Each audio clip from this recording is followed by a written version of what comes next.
Day 13 of no alcohol. Soda water. It's soda water, okay? Sugar video, everyone was like, quitting sugar, and I see him drinking soda. This guy emoji or this guy emoji or something. Soda water. That's what I was drinking in the sugar video, so there's no sugar in it. That's what I'm drinking in this no alcohol video, no alcohol in it. Let's all calm down.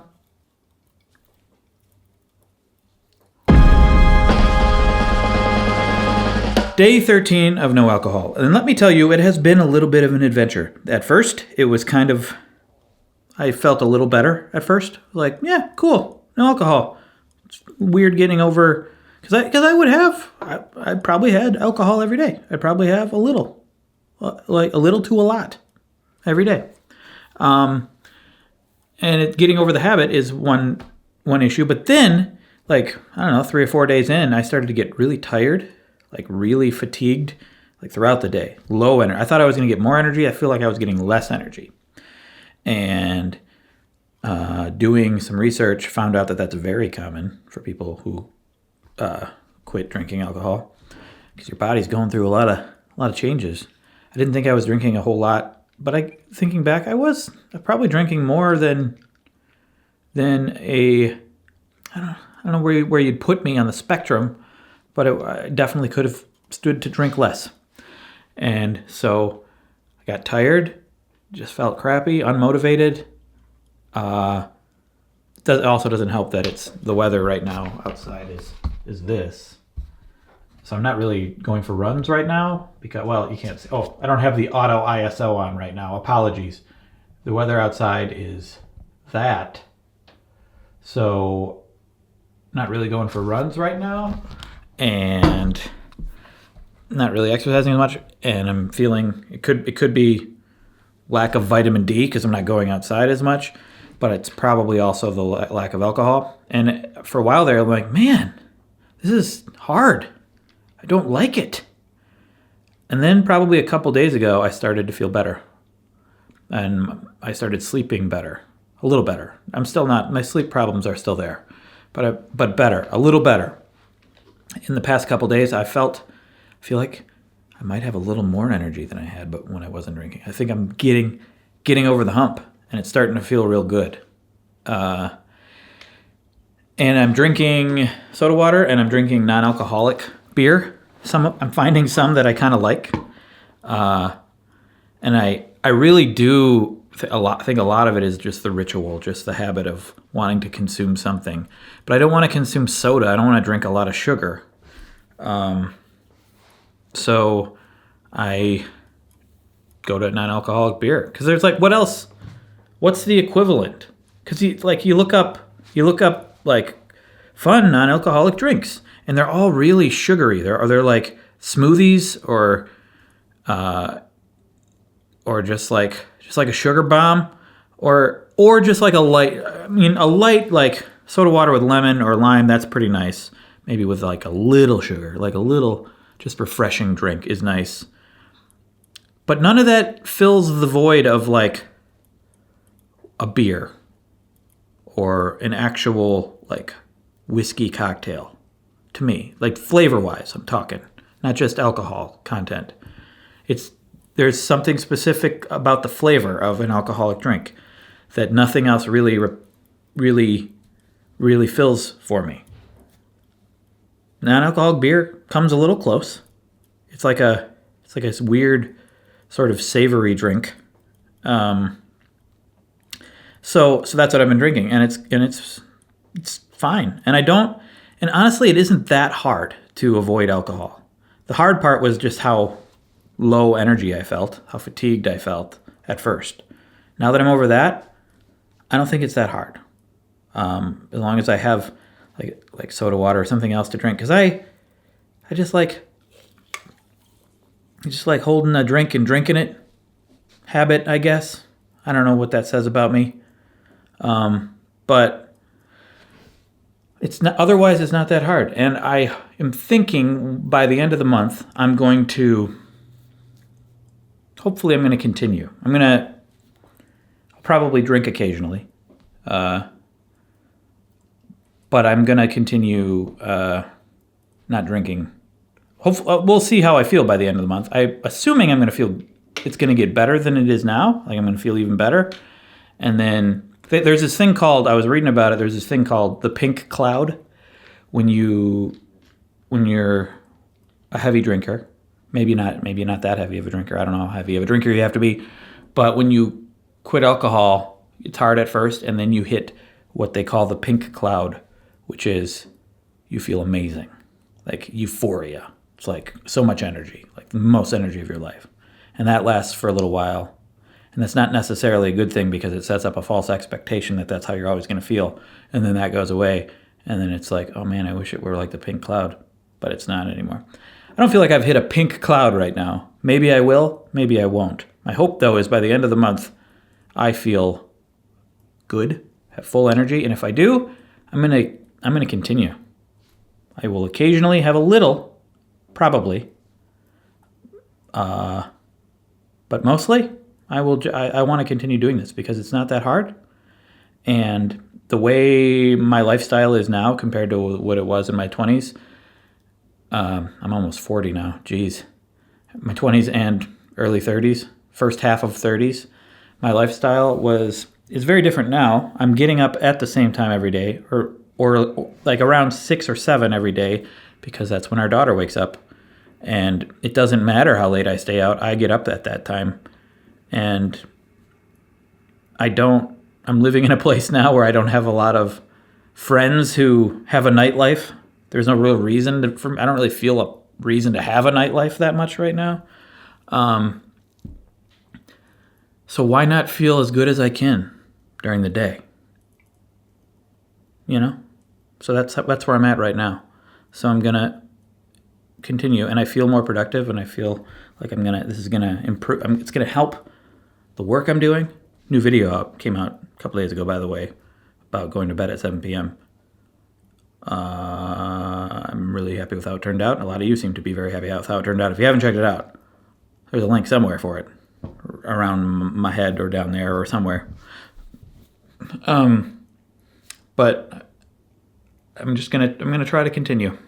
Just gonna try to continue with the little alcohol or no alcohol after this month is over. And what else do I want to talk about? I'm working on a video about burnout. That's going to be the next video. I think I'm going to title it, I burned out, then I got over it. Here's why I'll never burn out again. I interviewed Katie Morton, the YouTube therapist. She's done 14 videos about burnout. She has a playlist about burnout that was sponsored by Google. So I interviewed her a little bit about burnout, and like a couple years ago, I do feel like looking back, I probably burned out. I think I probably thought it at the time too, before I made this change with the kind of content I'm making on the main channel.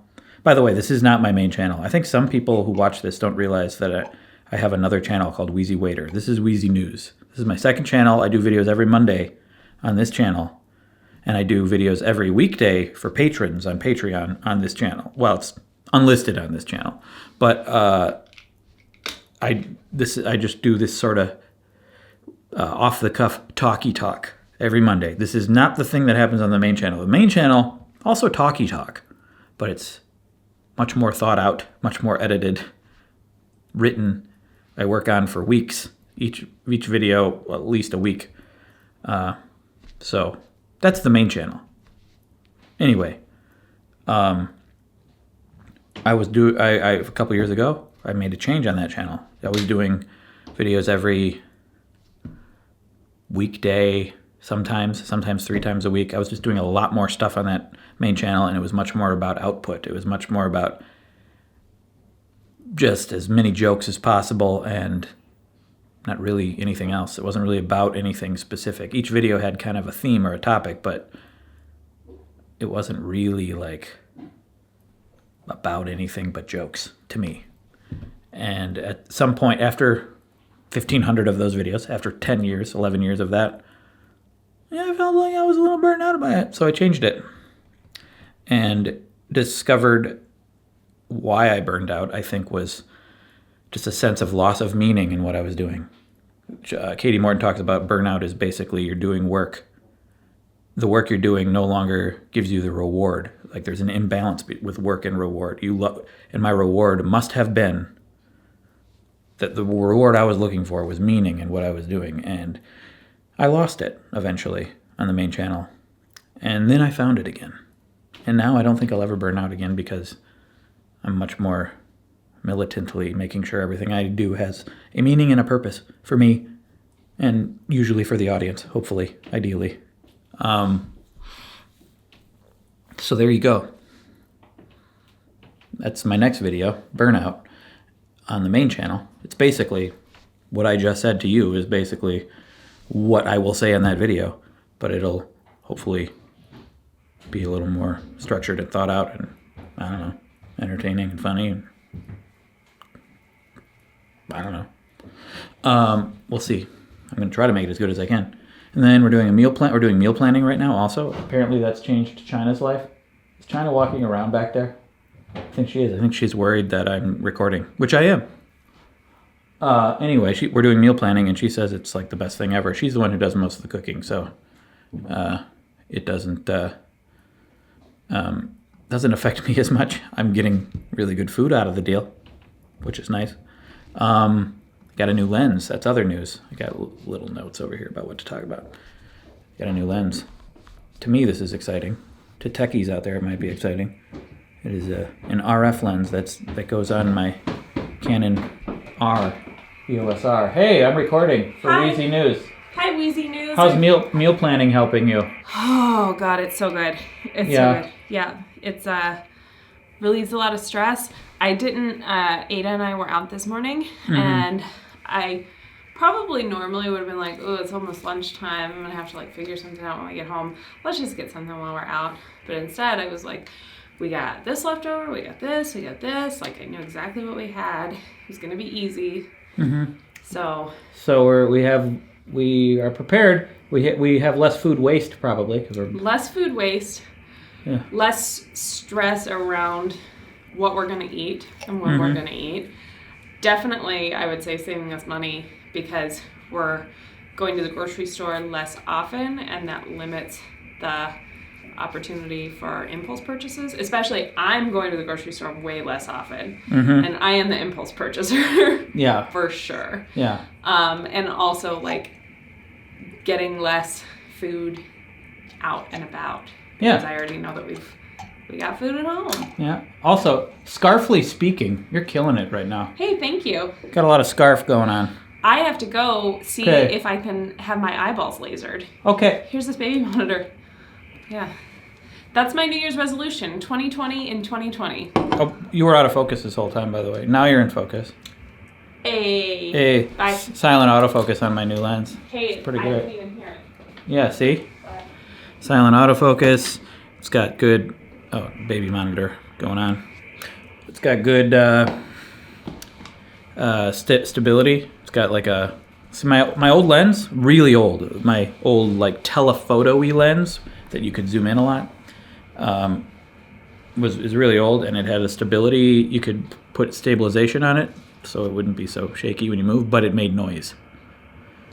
And it makes noise when it auto focuses. This one does not. And the old one, if you would notice, sometimes when in older videos of mine and also other people's videos, sometimes when you zoom in, like it'll like get dark and then bright again, or just like get darker when you zoom in. This one doesn't do that. So it's a real nice lens. It's new.